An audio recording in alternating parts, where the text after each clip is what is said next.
A'udzu billahi minasyaitonir rajim. Bismillahirrahmanirrahim. Asyhadu an la ilaha illallah wa asyhadu anna Muhammadar Rasulullah. Raditu billahi rabba wa bil Islam dinan wa bi Muhammadin sallallahu alaihi wasallam nabiyya wa rasulah. Kita lanjutkan berdoa. Rabbi shrah li sadri wa yassir li amri wahlul 'uqdatam min lisani yafqahu qawli. Rabbi zidni ilma warzuqni fahma. Rabbana atina min ladunka rahmatan wa hayyi' lana min amrina rasyada. Bapak Ibu pimpinan Daerah Muhammadiyah Aisyah beserta seluruh jamaah Masjid Al-Fatah Tulungagung yang alhamdulillah sudah berubah total, yang dulu saya sering, ini baru perdana memasuki Masjid Al-Fatah yang seakan-akan saya lihat tadi dari depan ini kayak masjid di mana ya. Tadi pagi saya sholat subuh pas di Masjid Ar-Rahman Blitar ya. Jadi ini dari masjid ke masjid, mudah-mudahan kita semuanya yang melangkahkan kaki menuju Masjid Allah, kemudian talabul ilmi, tentunya malaikat Allah senantiasa memberikan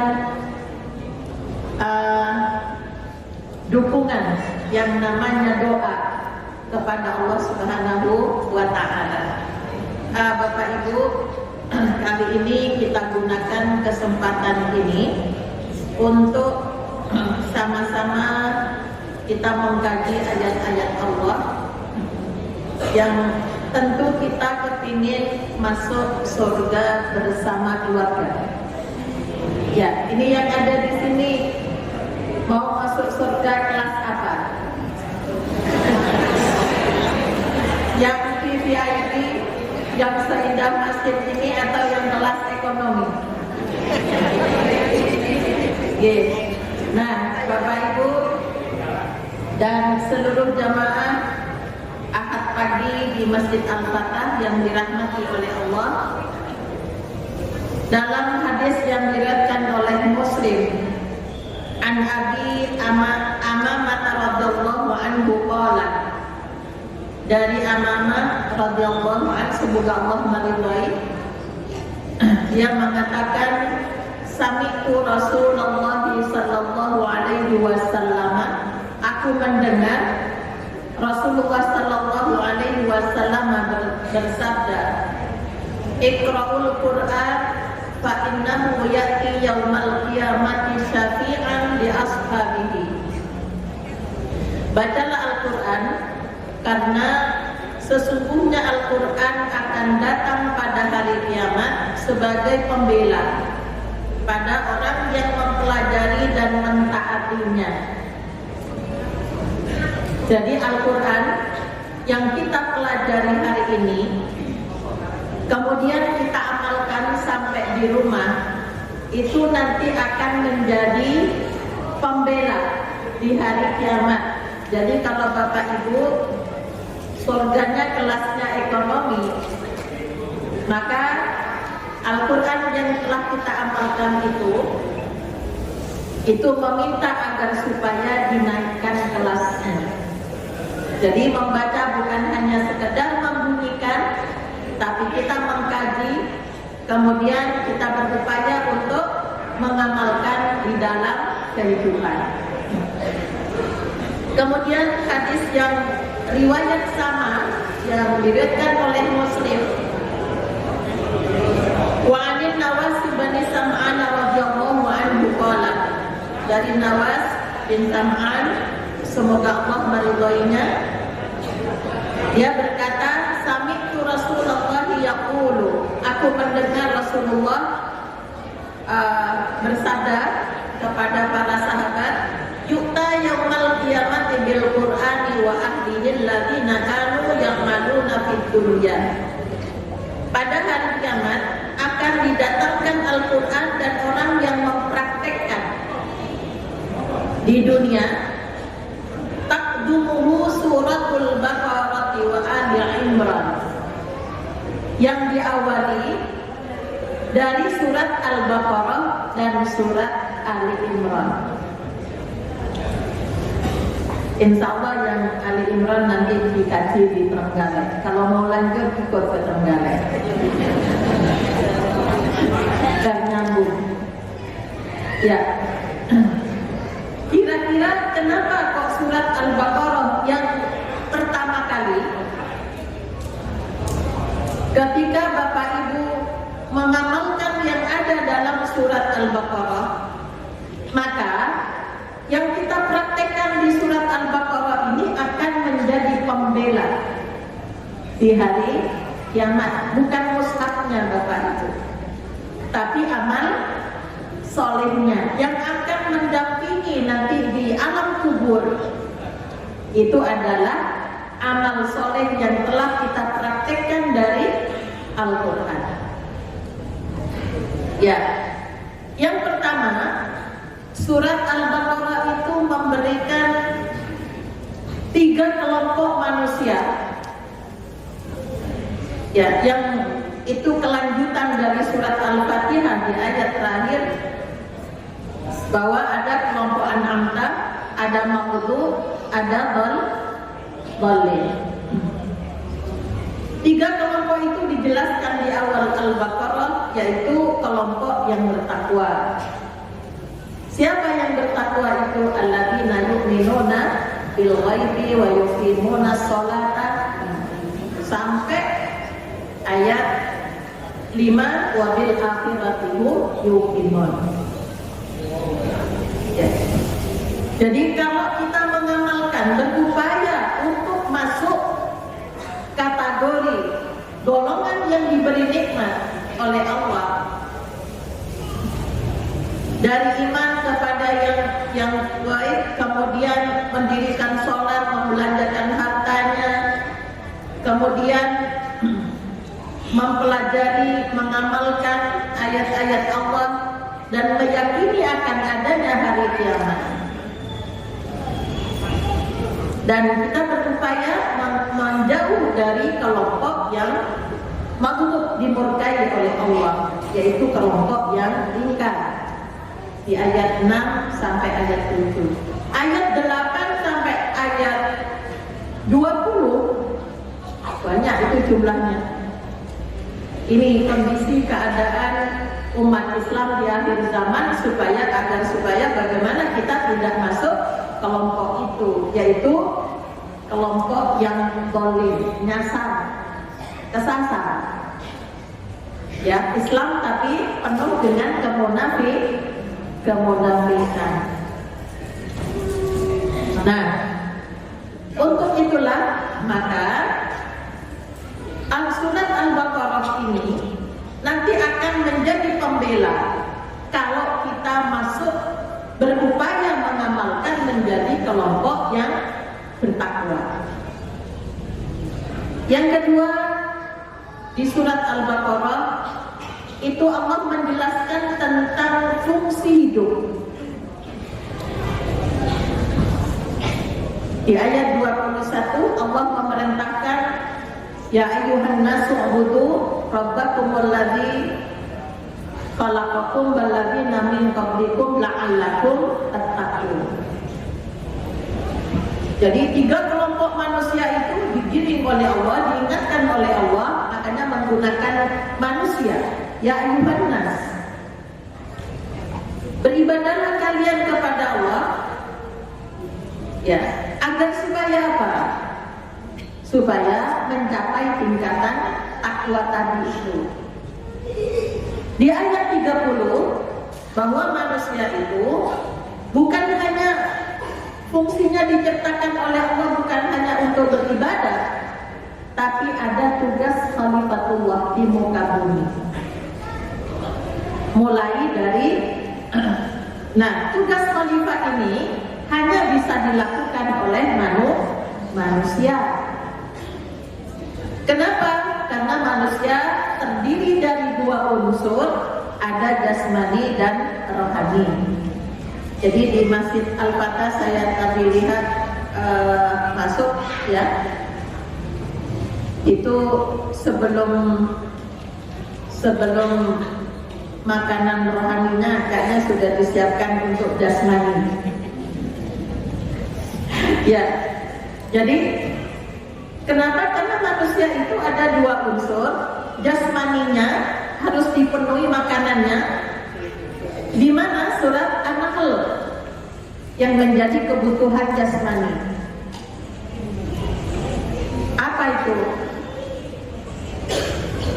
Ada susu, ada biji-bijian nabatinya, ada daging, itu menjadi kebutuhan. Kemudian madu menjadi kebutuhan untuk obat jasmani, syifa'ul linnas, sebagai obat manusia. Nah, maka ibu-ibu menyediakan madu di rumah. Saya tanya ibu-ibu, soalnya kepala rumah tangga ibu. Ya, saya sering mengunjungi ibu muda yang baru melahirkan di rumah sakit. Kok di mejanya nggak ada madu ya? Ya, padahal ketika sudah mengeluarkan darah itu butuh suplemen yang bisa mengembalikan. Bahkan ada kurma rutopnya gitu ya, ada madu. Ini perempuan yang punya tugas untuk menjaga kesehatan jasmani. Ini salah satu tugas khalifah pada diri kita sendiri. Di TK kadang-kadang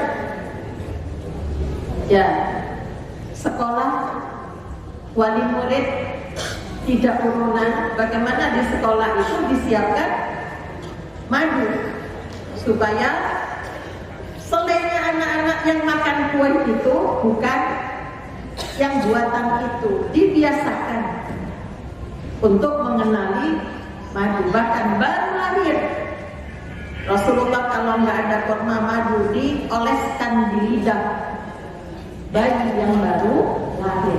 Kenapa?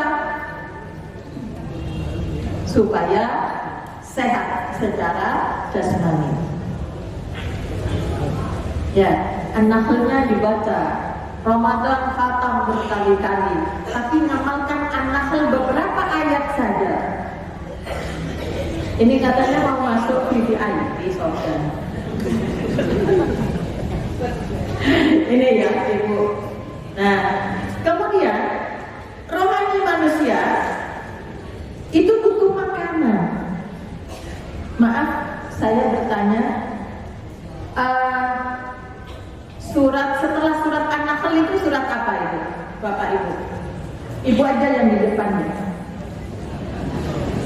Setelah surat An-Nahl itu surat apa? Ya, sering baca surat Al-Kahfi. Nah, sebelumnya Al-Kahfi surat apa? Dosen buka HP. Ya, surat apa? Al-Isra. Oleh-olehnya Rasulullah dari masjid ke masjid, Masjidil Haram ke Masjidil Aqsa, itu ada pada surat Al-Isra ayat 78 sampai 81 untuk makanan rohani manusia. Dalam cerita Rasulullah itu kan menerima Isra Mi'raj itu kan menerima perintah sholat. Coba karya ilmiahnya Allah yang tidak bisa ditiru, sistematika pembahasan. Setelah surat An-Nahl, surat Al-Isra, di An-Nahl berbicara tentang makanan jasmani. Kemudian di Al-Isra berbicara tentang makanan rohani yang dibutuhkan oleh manusia. Ini harus seimbang. aqimis shalah liduluki syamsi ila ghasaqil lail wa qur'anal fajr inna qur'anal fajri kana mashhuda. Rohani itu makanannya bukan 3 kali sehari, 5 kali. Kalau makanan rohani, jasmani 3 kali ya.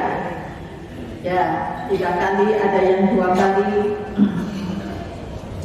Tapi itu nggak bagus juga ya. Yang pas itu 3 kali. Hanya pola makannya yang harus diatur. Ya, jadi yang rohani itu lebih dari itu, 5 kali. Tergelincir matahari, ada duhur, ada asar, kemudian ilang ghasaqil lail, ada maghrib, isya, wa qur'anal fajr. Kenapa kok dikatakan Quran? Karena bacaan pada sholat subuh itu disaksikan oleh malaikat, walaupun 2 rakaat, tapi bacaan pada sholat subuh itu memang Rasulullah membacanya panjang. Jangan sholat subuh baca Al-Ikhlas. Ya. Kemudian setelah itu wa minal laili fatahajjad bihi nafilatan lak. Ada suplemennya. Kalau jasmani ada susu, suplemennya rohani adalah pada sebagian malam bertahajudlah sebagai ibadah tambahan. Asa ayyab'atsaka rabbuka maqaman mahmuda. Ini harapan dengan sholat malam itu bagaimana menjadi manusia yang terpuji di mata Allah. Bukan hanya terpuji di mata manusia. Kemudian apa lagi? Doa. Wa qur rabbi adkhilni mudkhala sidqin wa akhrijni mukhraja sidqin waj'alni min ladunka sultanan nasira. Ya, di peristiwa apa saja kita mohon, biasanya Rasulullah membaca doa ini, ya apa istilahnya, berharap ketika mau hijrah ke Madinah, masuk di kota Madinah, ya dalam keadaan karena kebenaran, karena perintah Allah, bukan karena kurian. Biasanya kan perempuan ketika marah, bertengkar, terus kemudian meninggalkan rumah, ya Bu ya. Ya, yang sering pulangkan saja itu kan lagunya untuk perempuan. Iya. Ya, jadi ini apa Bapak Ibu, bahwa masuknya, keluarnya dari kota Makkah bukan karena marah, tapi karena perintah Allah. Kemudian masuk di kota Madinah, keluar dari kota Makkah. Rasulullah itu karena misi kebenaran, karena diperintahkan oleh Allah. Kemudian ada obatnya rohani. Kalau jasmani tadi madu, ya untuk kesehatan, dari kecil itu biasakan. Jangan setelah sakit baru minum madu, gulanya tambah naik. Saya minggu lalu ya di rumah sakit Aisyah, saya dipanggil direktur, ibu menjadi ketua wilayah Aisyah, mobilitasnya tentunya tinggi, tolong sempatkan ke rumah sakit untuk general check up. Jadi saat durungi pemilihan, calon-calon itu dites kesehatan. Dites kesehatan. Ya, alhamdulillah baik semua. Treatment ibu kuat. Ya, terima kasih ya sudah, insya Allah fungsi jantung ini semua bagus. Hanya satu yang agak berlebih, kolesterol sama berat badan. Ya, jadi ini yang kita syukuri, mintanya kepada Allah ya supaya sehat jasmani dan rohani. Jadi untuk kesehatan rohani, untuk obatnya rohani di ayat 81 ayat 82. Wa nunazzilu minal Qur'ani ma huwa shifaa'un wa rahmatul lil mu'minin. Jadi sifat obatnya bagi orang yang beriman itu adalah Al-Quran. Al-Quran dipelajari. Setelah tahu, makanya ibu-ibu, bapak ibu saya tadi ajak berdoa. Rabbi zidni ilma warzuqni fahma. Beri tambahan ilmu, ya Allah, berilah kami kepahaman, sehingga kalau paham bisa mengamalkan. Ya, banyak orang yang punya ilmu tapi nggak paham. Karena iman itu yazidu wa yanqus, bertambah dan berkurang. Maka untuk menambah iman itu nggak bisa sekedar sholat, sekedar puasa, tapi ilmunya harus bertambah. Sholat, haji, umroh, zikir itu untuk menguatkan iman yang ada, bukan untuk menambah iman.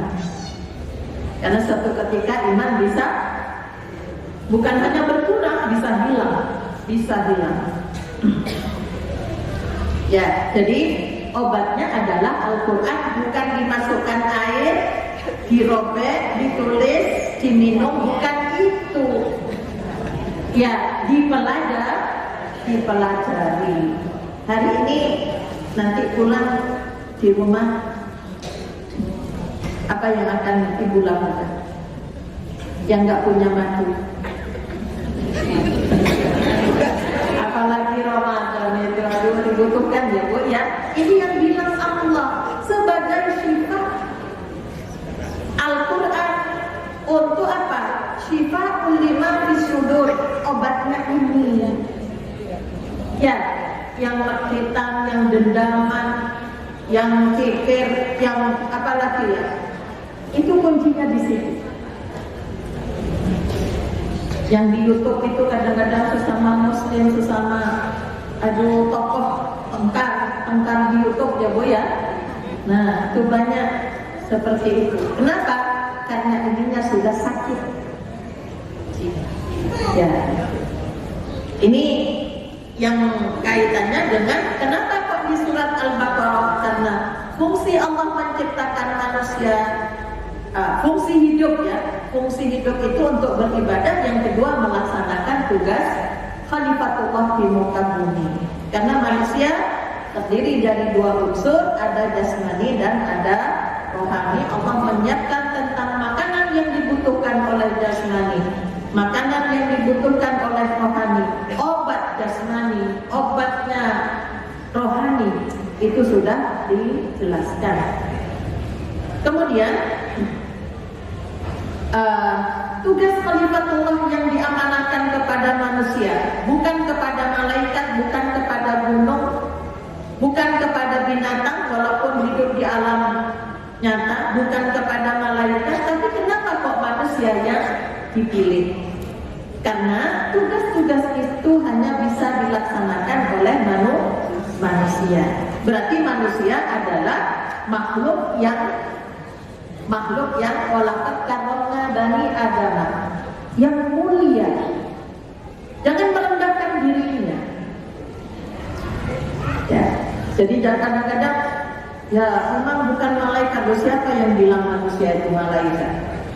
Manusia itu yang solihah itu derajatnya di atas malaikat. Kalau malaikat itu diciptakan untuk tunduk, namun manusia menjadi tunduk itu harus susah payah untuk belajar. Nah, tugas khalifah itu ada 5. Yang pertama kepada dirinya sendiri. Ya. Tugas kepada diri itu apa? Membekali diri dengan ilmu. Wa 'allama Adamal asma'a kullaha. Belajar. Karena hidayah agama itu ada di luar manusia. Yang melekat ada 3, hidayah ilhamiyah, ya, naluri gharizah, ada hidayah akliyah, akal, kemudian hidayah hawasiyah, indera kita itu nggak usah belajar bagaimana caranya bagaimana tersenyum, bagaimana nangis, itu kan nggak pernah sekolah, nggak pakai sekolah toh Bu? Ya, itu sudah melekat. Tapi hidayah agama, hidayah diniyah itu ada di luar manusia, ada di luar diri kita. Kalau kita tidak menjemput, kalau kita tidak mencari, maka kita tidak akan mendapatkan hidayah agama. Sedangkan yang kelima, kemampuan melaksanakan hidayah agama itu diperoleh dengan cara berdoa. Ihdinas siratal mustaqim wahdini, ketika tahiyat duduk di antara dua sujud. Nah, yang kita minta itu adalah hidayah taufiqiyah, kemampuan mengamalkan apa yang sudah kita tahu. Banyak orang tahu tapi tidak mampu mengamalkan di dalam kehidupan sehari-hari. Yang kedua, tugas khalifah kepada diri menjaga keseimbangan jasmani dan rohani, menampilkan diri dengan akhlakul karimah. Kemudian ada tugas yang kedua, tugas terhadap agama, mempelajari, mengamalkan, mendakwahkan, mempertahankan. Ya, ibu-ibu yang seusia saya mungkin dulu ada guru, bukan guru agama, tapi guru kepribadian. Kalau di agama la tasrobanna iman kan gitu. Nek makan duduk kan gitu adabnya. Ya, itu saya ketemu dengan guru yang mengajarkan kepribadian. Ketika ada di manten acara prasmanan, terus makannya ikut berdiri. Assalamualaikum, ibu guru dulu ketat sekali mengajarkan kami. Ternyata begitu cepatnya perubahan begitu, sehingga orang undang orang makan bawa piring berat, ada mangkoknya lagi, terus tidak disiapkan kursi sama meja. Mau ngambil kerupuk, mau naruh di mana? Mau piringnya aja sudah enggak. Ini kadang-kadang ngundang kok membuat orang jadi susah.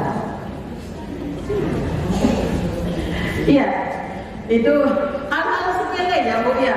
Nah, mempertahankan nilai-nilai ajaran agama bukan hanya sekedar kebiasaan manusia, bukan, tapi itu dari agama mengajarkan seperti itu. Kemudian dibiasakan sejak kecil, begitu cepatnya perubahan. Ya, maka sang guru agama pun harus toleransi untuk ikut.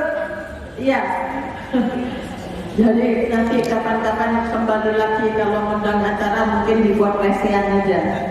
Ada kursi, ada lesehan gitu ya. Sekarang kan musimnya di kafe-kafe itu makannya lesehan.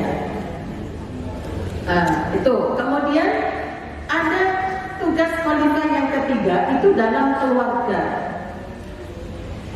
Ar-rijalu qawwamuna 'alan nisa.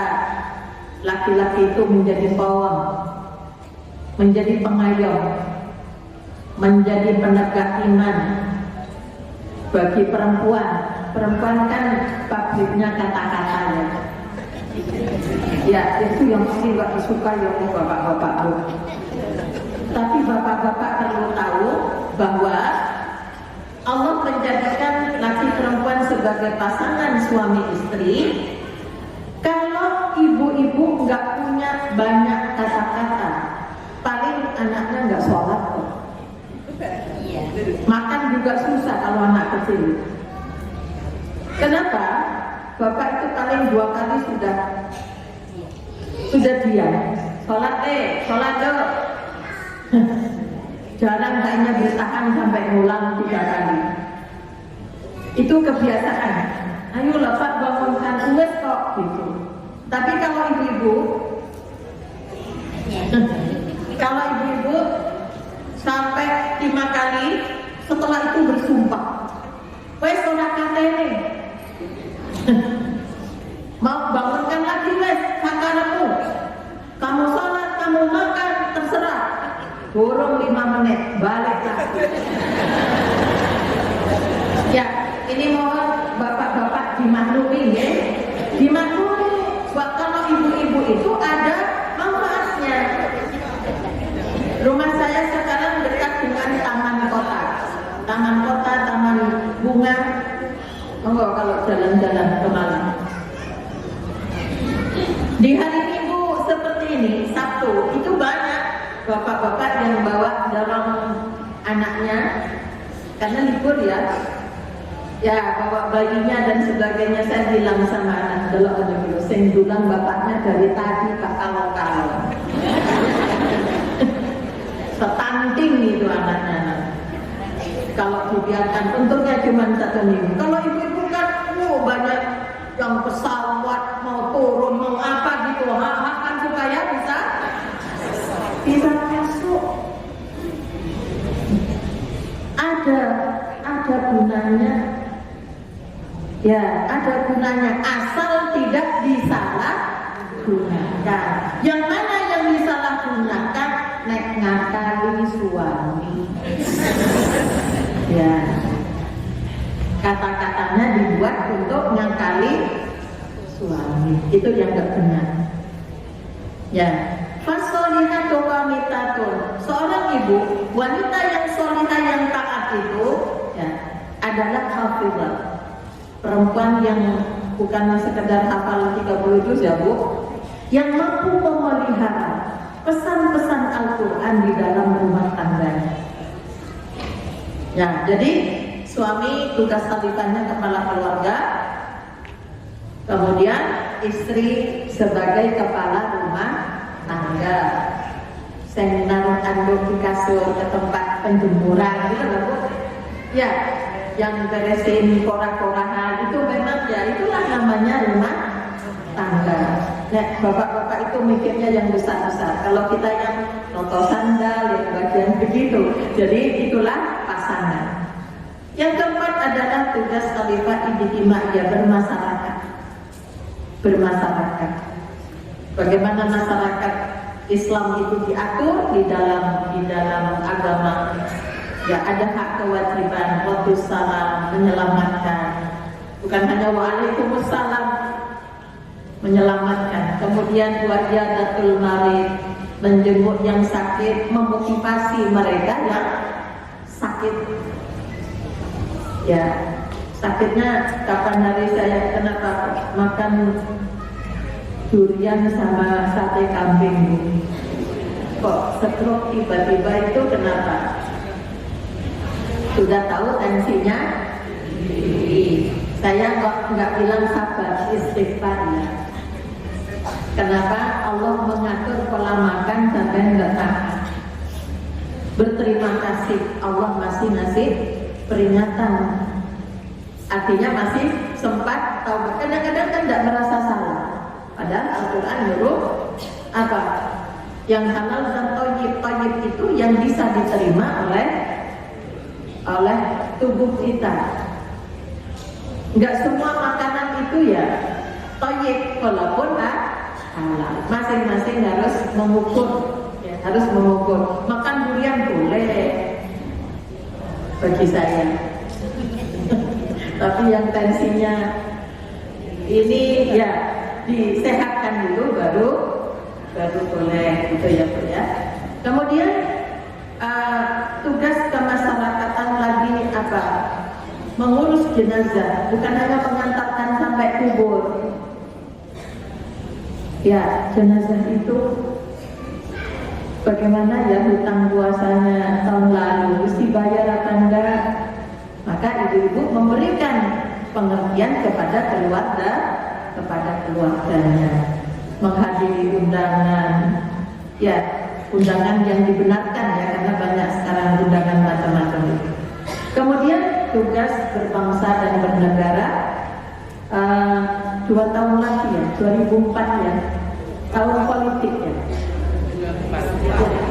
24, berarti kan kurang 1 tahun. Ya, 1 tahun lebih lah, ya, deh. Nah, ini bagaimana sebagai bangsa yang baik? Ya, kadang-kadang Terus aku bingung kok bisa milih lah. Bisa jadi salah satu. Ya, pilih bertanya ya. Bertanya ini yang mana. Jadi kalau tidak mengerti maka bertanya kepada yang mengerti. Ya, jadi ini Bapak Ibu, kenapa kok surat Al-Baqarah? Karena Allah di situ di dalam Al-Baqarah di awal itu menjelaskan tentang fungsi hidup itu untuk apa? Untuk ibadah dan melaksanakan tugas khalifatullah di muka bumi. Ya, kemudian setelah itu apa? Ciri-ciri orang yang bertakwa, tentang ibadah puasa, ibadah haji, itu di surat Al-Baqarah kan Bu? Tentang membelanjakan harta yang begitu panjang kepada siapa? Membelanjakan harta yang diutamakan di ayat 215 kepada kedua orang tuanya dulu. Ketika orang tua masih membutuhkan. Itu ada urutannya. Kemudian sebelum ayat puasa, ini yang sering dilupakan. Ayat 180 surat Al-Baqarah. Ya, apa Bu? Ada yang hafal? Ya, kutiba alaikum idza hadara, sama kalimat yang digunakan sama dengan kutiba alaikumus syiyam. Ya, pakai kata kutiba. Ya, apa kutiba apa itu? 180. Ya ayyuhalladzina amanu kutiba alaikum idza hadara ahadakumul maut, diwajibkan atas kalian apabila ada tanda-tanda kematian. Ketika meninggalkan harta, intaraka khairal wasiyat lil walidaini wal aqrabin. Kalau kamu punya harta, tanda-tanda kematian itu usia sudah lanjut, ya, sudah kontraknya semakin dekat, terus sakit yang sepertinya menahun, ya, itu tanda-tanda kematian secara umum. Maka berwasiatlah kalian. Ya, kalau masih ada orang tua, pesankan kepada orang tua, orang dekatnya, orang tua, saudaranya, suaminya, istrinya, anaknya, siapa yang dekat itu untuk berwasiat yang berkaitan dengan masalah harta. Ini jarang. Yang banyak membagi harta waris sebelum meninggal dunia. Ada teman saya ya ngajar agama, alhamdulillah Bu, sudah selesai saya tambahin belum innalillahi wa inna ilaihi raji'un, kok sudah bagi-bagi harta. Ya, yang dibolehkan ketika kita masih hidup hanya hibah, hadiah. Tidak boleh lebih dari 1/3. Kenapa? Karena kita masih punya kebutuhan untuk bekal diri kita nanti. Iya, anaknya nek ngerti nanti. Ketika kita tinggali warisan, ngerti nggak anak kita kewajiban-kewajiban terhadap agama itu apa? Jadi Allah mewajibkan berwasiat, tapi nggak boleh lebih dari 1/3. Satu. Jika seseorang yang meninggal dunia itu melihat keturunannya kok nggak ada yang soleh, nanti bapak ibu nggak punya tabungan yang akan dialirkan oleh Allah ketika kita di alam kubur, ketika di akhirat. Tujuannya di situ. Yang kedua, menutup sesuatu yang akan memberinya mudarat, akan mendatangkan mudarat. Contoh, ada orang putranya ada 5, putra putrinya 5. Yang satu itu usahanya nggak pernah sukses, tidak pernah sukses. Maka seorang kakek dan neneknya, Mbah Kong, Mbah Putinya, itu menempuh untuk berwasiat kepada cucu dari anak yang tidak sukses itu. Ya, supaya apa? Agar tidak menjadi tanggungan bagi orang lain. Agar anak cucunya ini tidak menjadi beban bagi yang lain. Ya, jadi di situ. Kenapa? Karena waris itu tetap harus dibagi, seperti yang ada di surat An-Nisa dari ayat 7 sampai ayat 14. Bagaimana Islam mengajarkan hal itu harus diajarkan kepada anak cucu kita supaya tahu cara membagi harta waris. Bukan sebelum meninggal kok sudah dibagi-bagi. Ya, mohon maaf, ini ada kasus yang kami tangani di lembaga bantuan hukumnya Aisyah. Karena saya di Kota Malang, waktu saya jadi ketua PDA, saya juga sama teman-teman mendirikan LKBH Aisyah. Luar biasa sampai di luar Jawa. Ini ada kasus karena rumahnya semua sudah diserahkan kepada anaknya. Anaknya butuh rumah yang ditempati, yang di situ ada ibunya. Apa yang terjadi? Ibunya disuruh keluar dari rumah itu, disuruh cari kos kontrak. Ini yang tidak percaya dengan Allah mengatur itu, jangan diberikan semua dulu. Kenapa? Karena ada masih butuh untuk cari sana untuk diri kita. Tidak selamanya anak kita itu bisa melanjutkan apa yang telah kita lakukan. Itu pentingnya wasiat.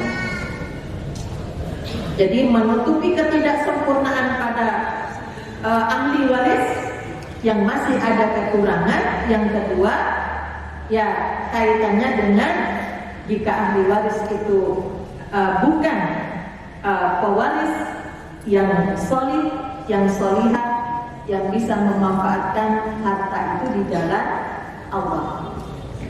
Itu pernah tahu musimnya pohon masih golkois?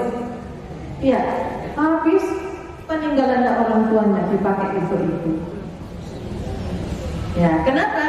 Karena anaknya tidak tahu kalau harta waris itu adalah amanah yang harus mengalir terus kepada kedua orang tuanya. Jadi itu kenapa Allah namun jarang yang berwasiat mendatangkan notaris. Aisyah insya Allah sudah mengajarkan ya ibu yang di MHH mungkin ikut, yang di tablik ikut, bagaimana cara membuat perjanjian secara tertulis yang itu diakui oleh hukum.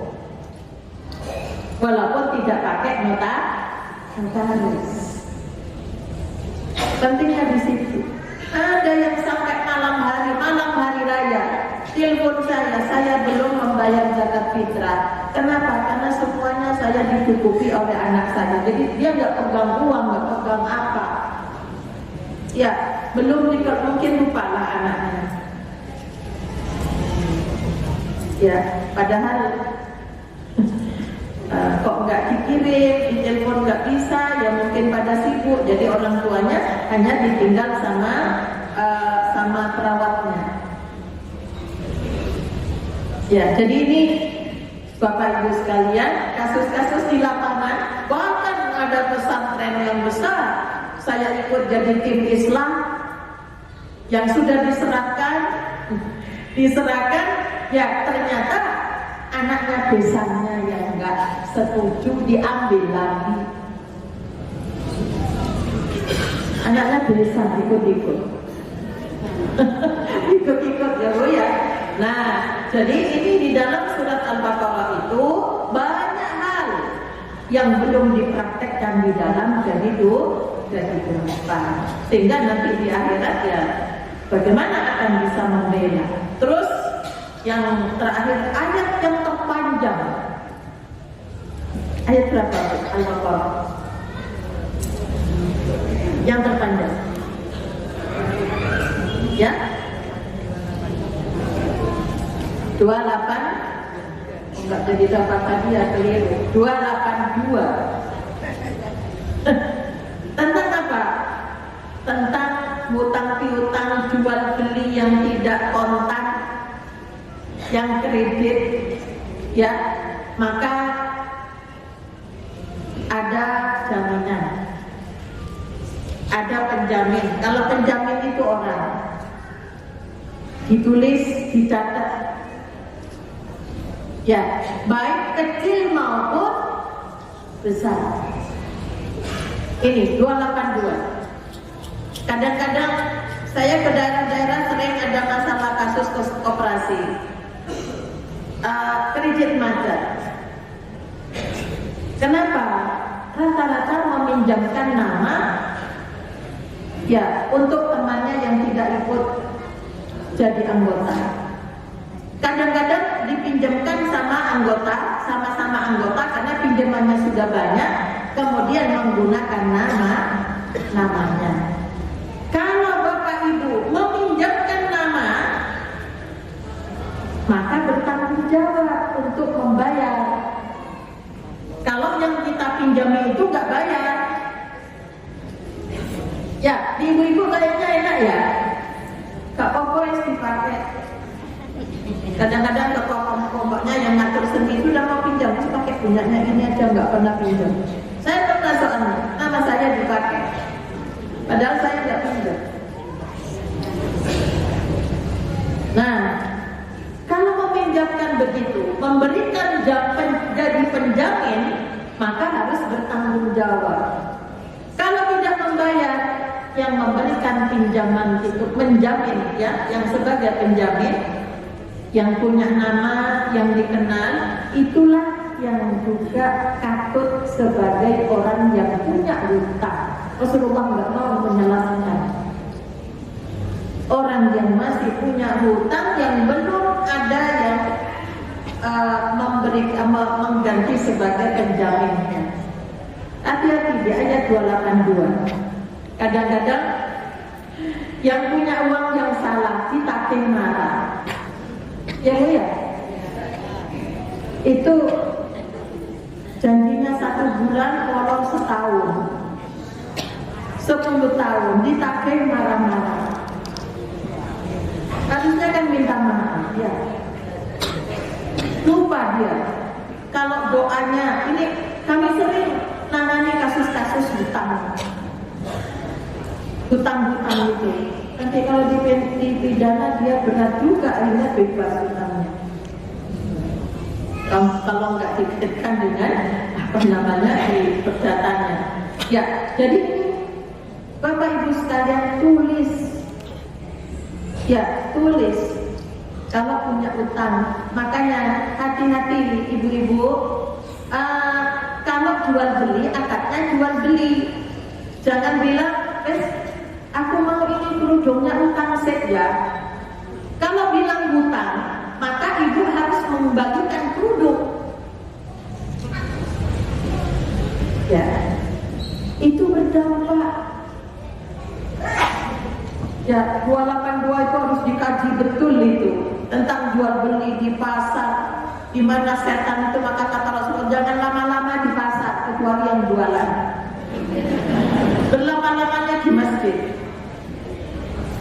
Ya, kenapa? Di pasar itu banyak transaksi palsu. Banyak orang melakukan kebohongan, katanya ori, kalau buat masak pohon. Padahal di karbit ya. Karbitan. Ini luar biasa, apalagi pasar online itu sekarang. Kalau nggak hati-hati, barang yang sudah dibeli tidak boleh dikembalikan. Ternyata di dalam ada kebohongan, ada cacat. Itu mau masuk surga. Jadi ibu-ibu kalau misalnya ke toko mau beli beras ya di tokonya Aisyah, saya beli beras bayarnya minggu depan ya. Jangan bilang utang. Kalau utang kembalinya beras. Akarnya apa? Menjual dan membeli. Apakah boleh jual beli kredit? Boleh, itu penundaan pembayaran. Yang tidak boleh kalau akadnya utang.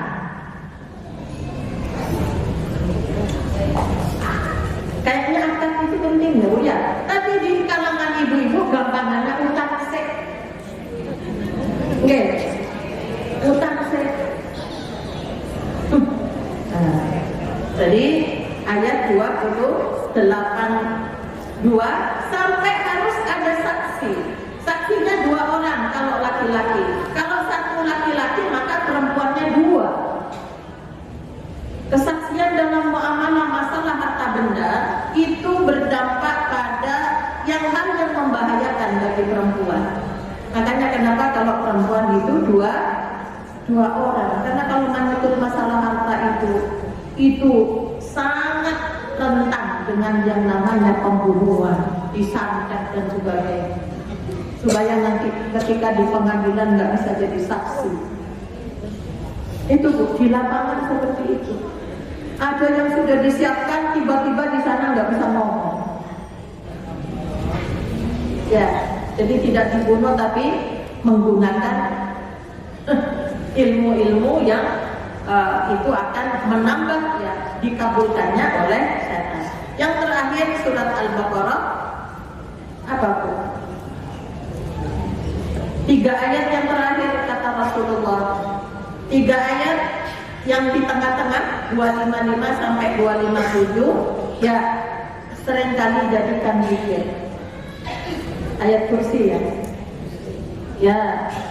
Jadi kalau manusia yang sudah angel ditata itu kadang-kadang kalau masih jin dibacakan ayat kursi itu sudah lari.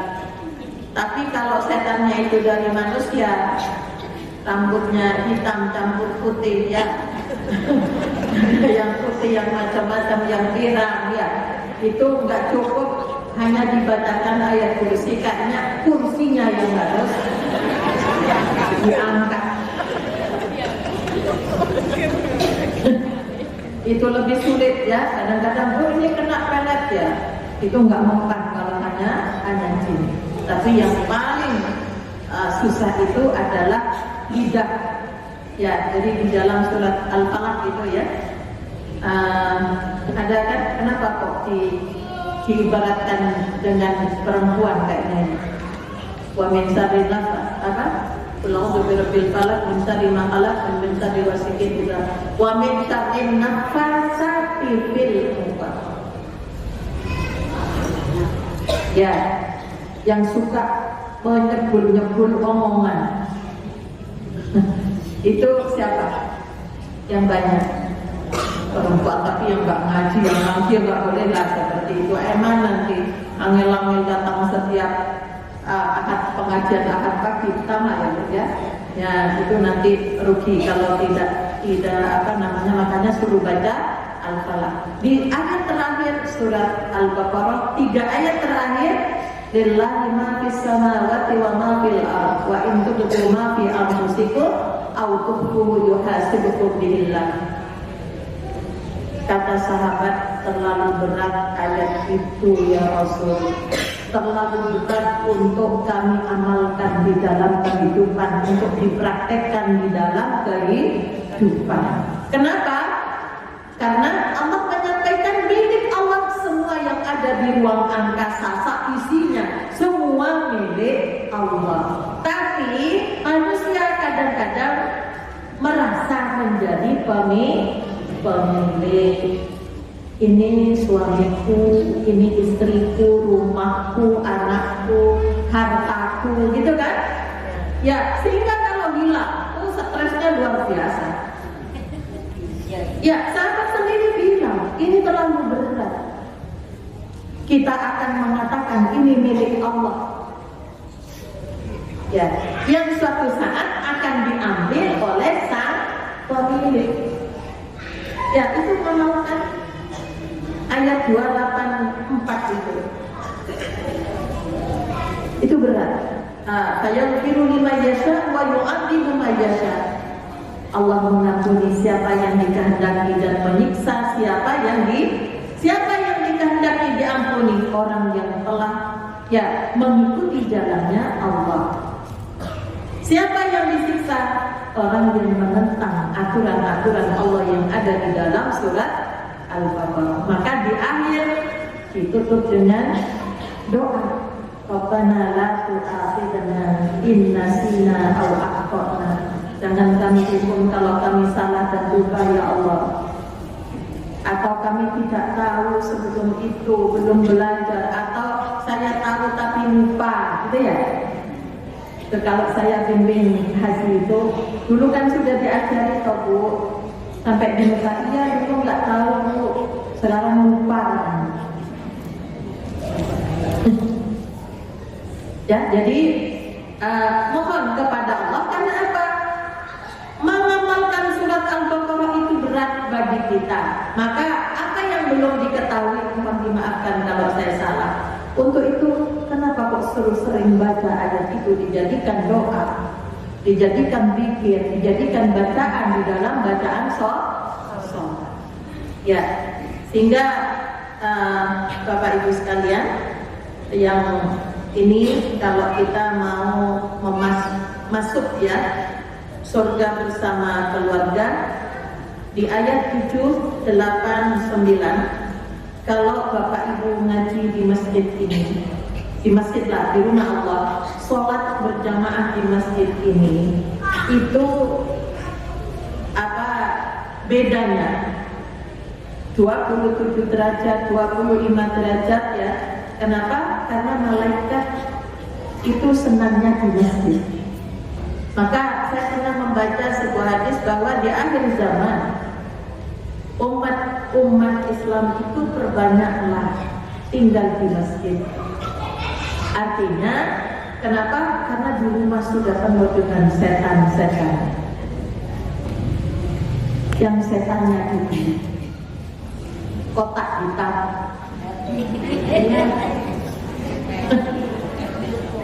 Ya, ada TV, ada apa, itu betul.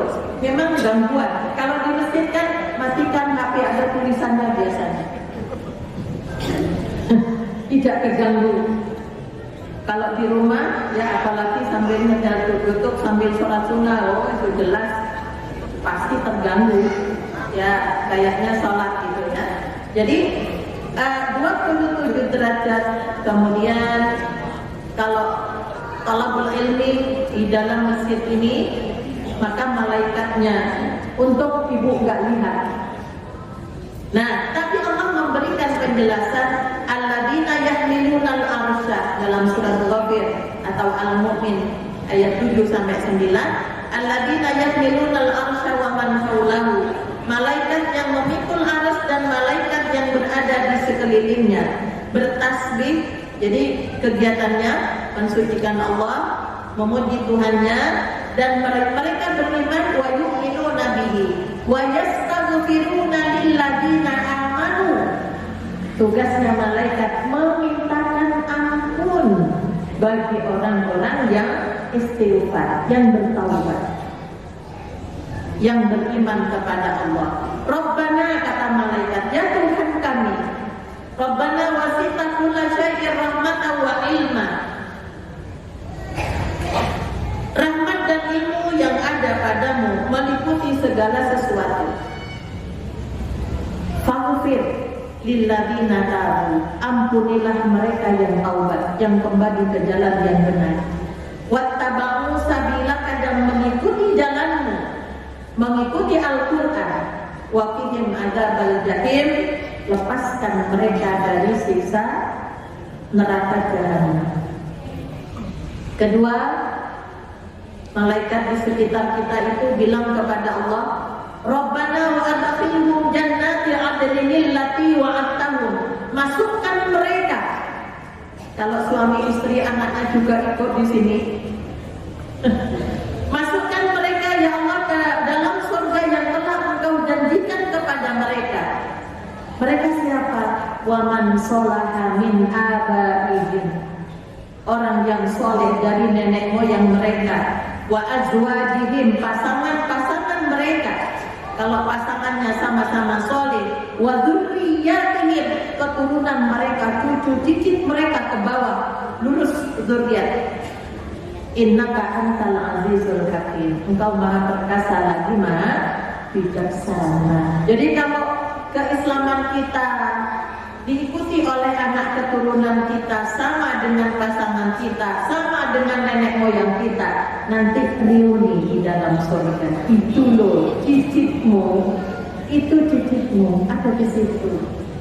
Itu bahutimu, itu bahkummu. Ini yang Allah sampaikan. Nanti reuni, tidak ada rumah-rumah, itu nggak ada.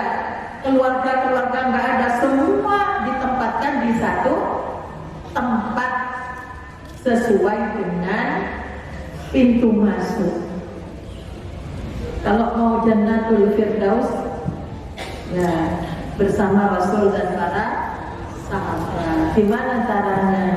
Makanya sampai dinamai Muhammadiyah itu biar seperti Nabi Muhammad di dalam berislam. Harapannya seperti itu, ya, supaya nanti ketemu di surganya Firdaus itu, gitu ya. Abu Bakar itu semua pintu bisa dilewati. Ya. Kemudian malaikat bilang lagi, wakinya musayyi'at, peliharaan mereka dari bencana kejahatan. Jadi ini malaikat lagi meminta kepada Allah, pelihara mereka dari bencana kejahatan. Wa man taqis sayyi'ati yauma idzin faqad rahimtah. Siapa yang sudah dipelihara oleh Allah dari bencana kejahatan pada hari itu, di hari kiamat nanti, wa dzalika wal fawzul adzim, itulah keberuntungan yang besar. Maka Rasulullah pernah mendengar sahabat ketika iktidal dalam sholat berjamaah mengucapkan imam Rabb'a sami'allahu liman hamidah. Ada yang meneruskan Rabbana walakal hamdu hamdan katsiran thayyiban mubarakan fih. Itu kalau sholat berjamaah. Setelah selesai, Rasulullah bertanya, siapa yang membaca itu tadi? Jamaah, salah satu jamaah bilang, saya ya Rasul. Aku tadi diperlihatkan ada 30 malaikat lebih berebut untuk apa, saling mendahului, mengamini, mencatat apa yang kamu minta kepada Allah. Hamdan katsiran thayyiban mubarakan fi. Ya, itu kelebihannya pada salat berjamaah. Yang belum hafal, thayyiban mubarakan fi. Ya, jadi ini Bapak Ibu sekalian, mudah-mudahan ya, saya ingin bertanya, kira-kira dari Al-Baqarah yang sudah kita bahas tadi, yang pernikahan belum, Bu, itu pernikahan ketika menceraikan istrinya, Madonna menyusui. Sekarang banyak ibu-ibu yang nggak mau, ibu muda yang nggak mau menyusui. Ya, banyak yang nggak mau menyusui karena bekerja. Lupa kalau nanti mesti bertanggungjawabkan. Bagaimana kewajibannya ketika menceraikan istrinya? Istrinya di pensiun, dia kasih pesangon. Kalau pensiun kan ada pesangon, Bapak. Lah di pensiun jadi istri kok nggak dikasih pesangon? Ini yang dikasih tahu siapa? Bapak-bapak ya. Iya, ada mut'ah, ada hadiah selain nafkah selama iddah. Ada hadiah yang harus diberikan kepada. Kenapa kok masih ada mut'ah? Buru-buru mut'ah, nafkah selama masa iddah yang tidak diberikan. Jangan dikira yang banyak masuk surga perempuan, laki-laki kayaknya banyak juga yang tidak melaksanakan kewajibannya. ini jadi tentang masalah talak, tentang semua itu di Al-Baqarah itu dibahas tentang apa namanya hak-hak dan kewajibannya. Memilih pasangan yang beriman itu juga. Kira-kira yang mana yang bisa diamalkan, yang mudah dipraktekkan, supaya nanti Al-Baqarah menjadi pembela, ya, pembela di saat tidak ada satupun yang bisa membela. Kalau yang memberikan syafaat kan ada Rasul, ada malaikat, ya, ada orang-orang yang beriman, ya, sebagai syafi' dan masfu'. Ya, jadi syafi' yang masfu' itu yang dimintakan oleh Rasul, tolong ini luluskan ya Allah, tolong ini luluskan, kan begitu.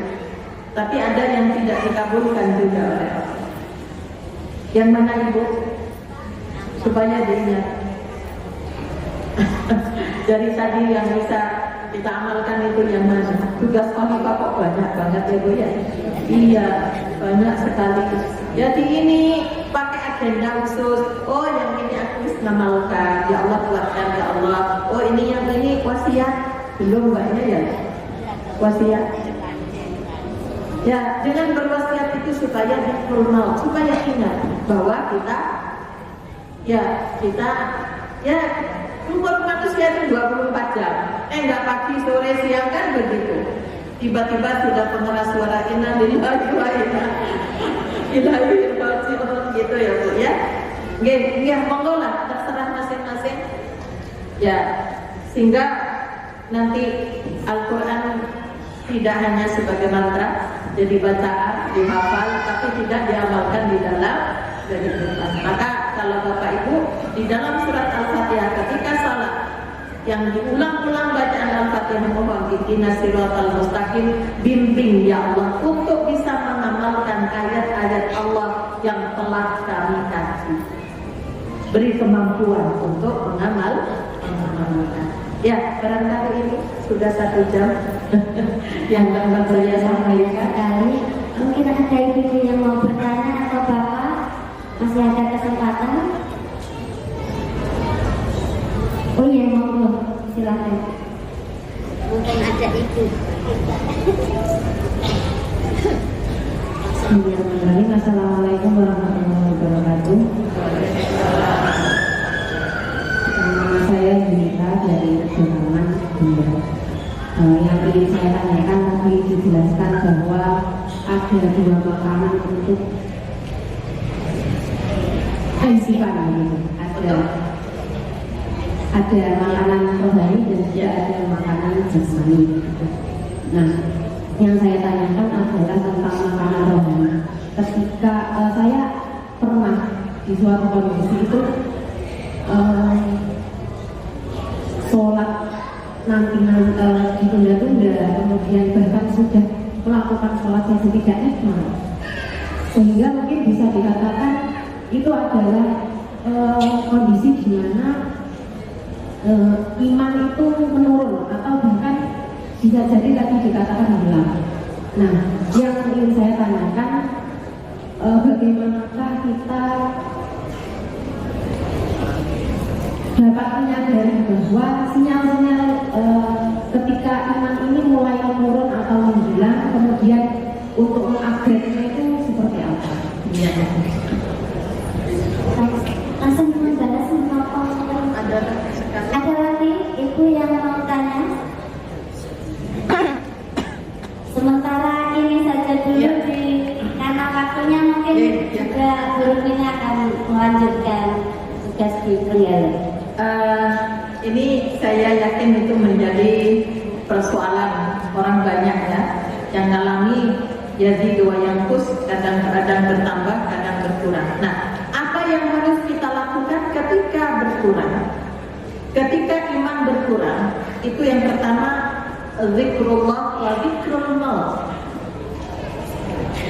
Caranya zikrul maut yang mana? Silakan kamu ziarah kubur. Kalau itu akan memotivasi mengingat pada kematian. Tapi rumahnya yang dekat kuburan kayaknya biasa aja. Ya. Biasa aja, karena sudah sering, bepergian jauh itu akan Assalamualaikum ya ahlal qubur minal muslimin wal muslimat wa inna insyaallah bikum lalahikum. Saya kadang-kadang mengucapkan kepada teman-teman yang mati ini wa inna insyaallah bikum lalahikum, memotivasi mereka yang berduka. Kita insyaallah akan menyusul. Nah, bagaimana yang belum dipanggil ini mempersiapkan diri gitu loh. Jadi Rasulullah itu kalau dari bepergian jauh pasti mampir ke Uhud. Syuhada Uhud yang sudah gugur 70 orang termasuk pamannya.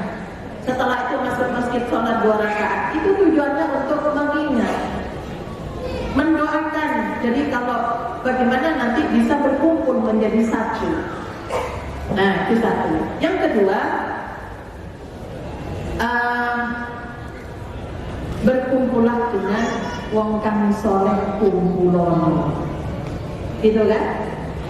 Tombo ati ya. Niku limo sak warnane. Apa itu? Maca Al-Qur'an angen-angen sak maknane. Wong itu dilakukan kok. Yang kedua, apa? Salat bengi lakorono untuk menguatkan rohani, bukan karena ada masalah salat malam. Nanti masalahnya selesai pula salat malamnya. Salat malam itu untuk menguatkan jiwa. Ya, itu di situ. Makanya Rasulullah dalam kondisi peperangan pun tidak pernah meninggalkan salat malam.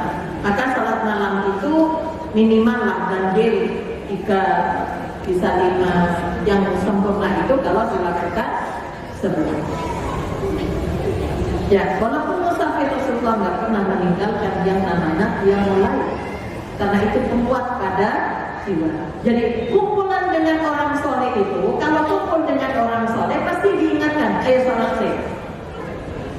Nah, ya mau macam-macam mau apa, jangan seperti itu. Ya, selalu dengan orang-orang yang soleh. Jangan hanya nanti dari saya nggak habis isi minum dan kebulanan, ya tak gitulah. Nggak seperti itu, berkumpul untuk menimba ilmu supaya juga ikut menjadi soleh. Ya, itu yang dilakukan. Soalnya orang kalau sudah setannya luar biasa. Ya masyarakat nisa tasaddaqna kata Rasul. Wahai kumpulan perempuan kita tidak kamu sedekah. Kenapa? Karena aku lihat kebanyakan perempuan itu di neraka itu sebabnya 3. Yang pertama adalah perempuan kurang agamanya, molor-molor sholatnya, tapi nanti bapak yang tidak mengingatkan kena pasal juga. Jadi molor-molor sholatnya, sudah bersih hari ke-6, bersucinya hari ke-9. Di situ kekurangannya. Maka cara menutupi sholat-sholat yang bolong-bolong yang dulu masih kadang sholat kadang tidak, perbanyaklah sholat berjamaah dan sholat sunnah. Itu caranya menutupi. Sholat sunnahnya Tuhannya berapa rakaat?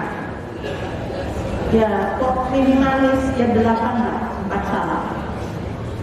Ya, kalau rawatibnya ya kalau sudah musafir kayak saya itu bagi yang biasa Allah sudah menghitung seperti kebiasaan. Itu kelebihannya orang yang biasa rawatib, tapi ketika menjamak sholat rawatibnya tidak dilaksanakan, itu adalah hadiah dari Allah bagi tetap Allah mencatatnya karena mereka dalam kondisi normal dia rajin istiqomah melakukan itu. Luar biasa Allah memberikan itu. Yang kedua, disuruh banyak sedekah itu karena perempuan kurang akalnya tapi pintar ngakalnya.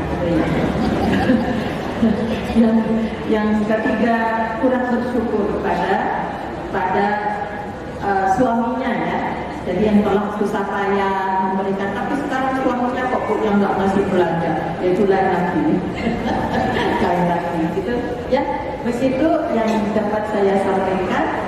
Mari kita akhiri dengan berdoa kepada Allah. Mudah-mudahan kita bisa mengamalkan di dalam kehidupan. A'udzubillahi minasyaitonirrajim. Bismillahirrahmanirrahim.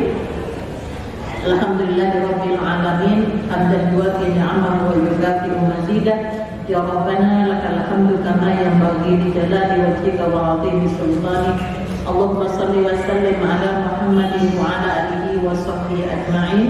Allahumma ighfir lil muslimina wal muslimat wal mu'minina wal mu'minat al ahya'i minhum wal amwat. Rabbana ighfir lana wa li ikhwanina alladhina sabaquna bil iman wa la taj'al fi qulubina ghillan lil ladzina amanu. Rabbana innaka ghafurur rahim. Rabbana atina min ladunka rahmatan wa hab lana min amrina rasyada. Rabbana la tuzigh qulubana ba'da idh hadaytana wa hab lana min ladunka rahmatan innaka antal wahhab. Rabbana hab lana min azwajina wa dhurriyyatina qurrata a'yun waj'alna lil muttaqina imama. Allahumma faqihhum bit ta'wil wa'allimhum bit ta'wil wahdihim ila sawa'is sabil. Rabbana atina fid dunya hasanah wa fil akhirati hasanah wa qina adzabannar. Subhana rabbika rabbil izzati amma yasifun wa salamun alal mursalin walhamdulillahi rabbil alamin.